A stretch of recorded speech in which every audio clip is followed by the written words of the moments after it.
Ya. Bila sempit, Allah bagi kelonggaran. Bila kita susah, akan ada jalan kesenangan. Tuan-tuan, jangan tinggal, amalkan. Ya. Surah Ash-Sharh ni, amalkan. Jadi wirid harian. Alam nashrah laka sadrak ni, tuan-tuan jadikan amalan. Beritahu anak-anak, baca surah ni. Ya. Saya waktu sekolah, waktu kecil-kecil, mak saya sering kali pesan, dia kata, bacalah surah ni. Amalkan surah ni, baca selalu. Ya. Saya kata, kenapa mak? Dia kata, bacalah, satu hari nanti kamu akan tahu. Ya. Mak saya tak beritahu apa fadilat dia, apa kelebihan dia. Waktu saya masuk sekolah menengah, ustaz saya mengajar Quran, mengajar tafsir, juga sebut, dia kata, bacalah surah ni.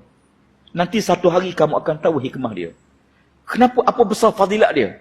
Fadilat yang besar ialah, bila kita berdepan dengan kesusahan, akan ada jalan kesenangan. Ada jalan keluar.